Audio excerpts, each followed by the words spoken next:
ሰላም እንዴት ናችሁ? ውድ የገጆች ዩቲዩብ ተከታታዮች፣ እኔ ዮሴፍ ደረጀ ነኝ። ይሄ ጆሲቲቭ ነው። ዛሬ አንድ የክቡር እንግዳ ይዤላችሁ መጥቻለሁ።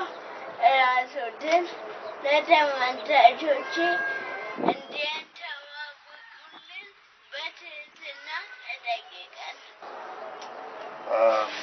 ጆሲ በዛሬው ዕለት በክብር ጠርተኝ ያንተ ቲዩብ ላይ ቃለ መጠይቅ ለማድረግ ስለጋበዝከኝ እጅግ በጣም አመሰግናለሁ።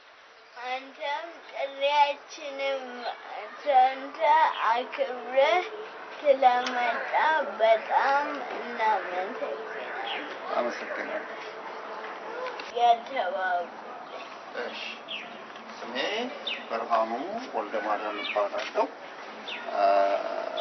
በሙያዬ የሕክምና ዶክተር ነኝ። ስለዚህ ዶክተር ብርሃኑ ወልደማርያም ማለት ትችላለህ ከፈለግ፣ ወይም ዶክተር ማለት ትችላለህ። ዶክተር ለመሆን ምን አነሳሳህ? ዶክተር ለመሆን ያነሳሳኝ ብዙ ምክንያቶች አሉ። ዋነኛው ምክንያት ግን በልጅነት እድሜዬ በአስም በሽታ በጣም ሰቃይ ነበረ እና ዋናው ገፊ ምክንያት ዶክተር እንደሆን ያደረገኝ የአስም በሽታ ታማሚ መሆኔ ነው። እሺ፣ በጣም ደስ ይላል። ዶክተርና እናታለን ዶክተር ሆነ ምን አጋጠመው ያውቃል? እንግዲህ በሕክምና ስራ ከ25 ዓመት በላይ ሰርቻለሁ። የሰራሁባቸው ቦታዎች የተለያዩ ናቸው። የተማርኩትም ውጭ ሀገር ነው። የሰራሁባቸው ቦታዎች ኢትዮጵያ ውስጥ በተለያዩ ቦታዎች ከአዲስ አበባ ጀምሮ ኦጋዴን የሚባል የሶማሌ ክልል ሄጄ ሰርቻለሁ። ከዛ ደብረ ዘይት የሚባል መጥቼ ጀግኖች አምባ የሚባል እንትን ሰርቻለሁ። ከዛም እንደገና ተመልሼ አዲስ አበባ፣ ከዛ በኋላ ደግሞ ወደ እንግሊዝ ሀገር ሄጄ የእንግሊዝ ሀገር በሕክምና ስራ አሁንም እየሰራሁ ነው ያለሁት። ወደ ጥያቄ ለመመለስ ምን አጋጠመህ ላልከው ጥያቄ፣ በየቀኑ አዳዲስ ነገር ያጋጥማል። ሕክምና ላይ በየቀኑ አዳዲስ ነገር ያጋጥማል። ግን እንደው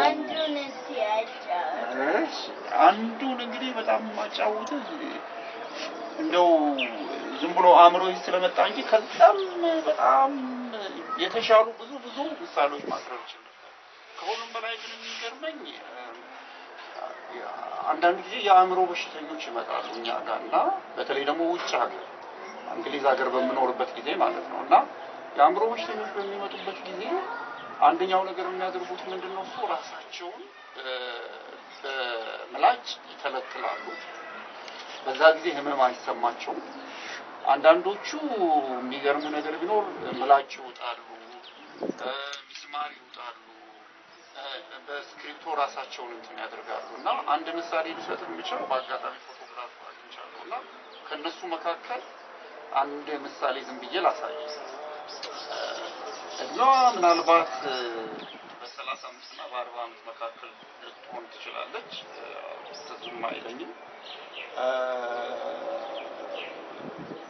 እና ምንድን ያደረገችው እሷ በምትመጣበት ጊዜ ያው ራሷን በምላጭ ተርትላ ነካቸው እና ያንን በምታደርግበት ጊዜ ስለ ምንም የምትናገረው ነገር የለም። በመጣች ጊዜ በጣም ትልቅ ቁስል ስለሆነ መሰፋት ነበረባት እና ይሄ የምታየው ይታያል። ይሄ ነገር ይታያል አይደለ? ይሄ እንግዲህ እንደዚህ አይነት እንትን አድርጓት ማለት ነው። እንደዚህ አይነት ይኸውልህ፣ ሁለተኛውም አለ ይመስለኝ። ይኸውልህ እንደዚህ አይነት ማለት ነው። ይታያል። ይቺ ሴትዮ እንደምታያት ከዚህ በፊትም እንደዚሁ እንትን አድርጋ እዚህ ጠባሳ አለ አጠገቡ ይታያል፣ ሌላ የዳነ ጠባሳ። ስለዚህ በተደጋጋሚ ጊዜ እንደዚህ ራሷን እየተተለተለች ትመጣለች እና ልነግርህ የፈለኩት ምንድነው እሱ እነዚህ ሰዎች ይሄን በሚያደርጉበት ጊዜ ህመም እንኳን አይሰማቸውም። በምንሰፋቸው ጊዜ አሁን እኔ እቺን ሴትዮ በሰፋሁበት ጊዜ ማደንዘዣ እንኳን አልሰጠኋትም። በቃ ደስ ይላቸዋል። እና ከሁሉም በላይ ይሄ በጣም ይገርመኛል እና አሁንም ያልመለስኩት ጥያቄ ነው። እንግዲህ ከብዙዎቹ አንዱን ነው ያሳየኝ ነገር። እሺ፣ እኔ እንዳንተ ዶክተር መሆን እፈልጋለሁ እና እንዲህ ላል ዶክተር ለመሆን ምን ላድርግ? ጥሩ ጥያቄ። በመጀመሪያ ደረጃ አንተ ዶክተር ለመሆን ማሰብህን በጣም አደንቃለሁ። ምክንያቱም የኢትዮጵያ ሕዝብ ገና ብዙ ዶክተሮች ይፈልጋል።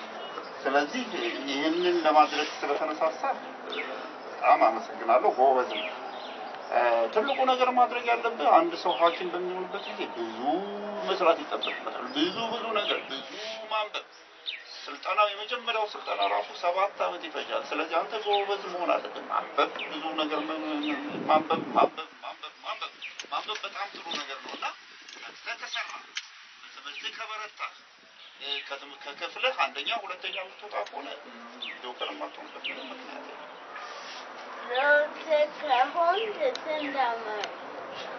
ምን ያህል ዓመት ሰራሁ ነው? ቅድም በመግቢያው ላይ የገለጽኩ መሰለኝና ወደ 25 ዓመት በአጠቃላይ ውጭ ሀገር እንግሊዝ ሀገር እንግዲህ ወደ ከሄድኩ 15 ዓመት ይሆነኛል። የሰራሁበት በሕክምና ከ10 ዓመት ይበልጣል። እዚህ ሀገር ውስጥ ራሱ 10 ዓመት ብቻ በአጠቃላይ ወደ 25 ዓመት ሰርቻለሁ በሕክምና። ስንት ልጆች? እሱ ራሱ በጣም ጥሩ ጥያቄ ነው። አዎ 2 ልጆች አሉኝ። አንደኛዋ 17 ዓመቷ ነው። ሁለተኛው ደግሞ 13 ዓመቱ ነው። ልጆችን እንዴት ነው የማሳድገው? አሁን ምን አደርጋለሁ? አፈሩን እኮተኩታለሁ፣ ውሃ አጠጣለሁ። እንደዚህ ነው የማሳድጋቸው። ይሄ ለነገሩ ለቀልድ ያነሳሁት ነው። ልጆችን እንዴት ታሳድጋለህ የሚባለው እንደ ማንኛውም ወላጅ ምን አደርጋለሁ? ያው በመጀመሪያ ደረጃ ስለሚበሉ ስለሚጠጡት አስባለሁ። ስለ ጤንነታቸው አስባለሁ። ትምህርታቸውን በትክክል ማጥናታቸውን፣ የቤት ስራቸውን መስራታቸውን እንትን አደርጋለሁ። ወደፊት ምን ሊሆኑ ይችላሉ ብዬ ሁልጊዜም እጠይቃለሁ። ዶክተር ብርሃኑ ጥያቄዎችን ጨርሰናል። እዚህ ድረስ አብረኸኝ ስለቆየ በአክብሮት እናመሰግናለን። የጆሲቲቭ ተመልካቾች ጥያቄዎቻችንን ጨርሰናል። የዛሬ ፕሮግራማችን በዚህ ባበቃ። ኢትዮጵያ ለዘላለም ትኑር። አሜን። አመሰግናለሁ ጆስዬ፣ በጣም ተወዳጅ በሆነ ፕሮግራም እንግዳ አድርገህ ስለጋበዝከኝ በጣም አመሰግናለሁ። ፕሮግራምን በተለያየ ጊዜ አይቼዋለሁ። በጣም ጥሩ ነው እና ወደፊትም ደግሞ ፕሮግራምን ቀጥለህ ጥሩ መጠይቆችን፣ ቪዲዮዎችን ለተመልካቾችን እንደምታዘጋጅ እርግጠኛ ነኝ። እግዚአብሔር ካንተ ጋር ይሁን።